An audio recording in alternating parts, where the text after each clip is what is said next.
Duty pa ako ng kantin at nagpasundo na yung aking anak. Okay. Ayun. Let's go. At susundin ko muna bago tayo bumalik dito at may mga customer pang kumakain. 9 o'clock na ng gabi. Yeah.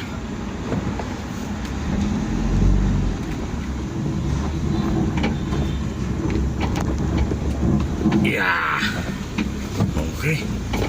Let's go.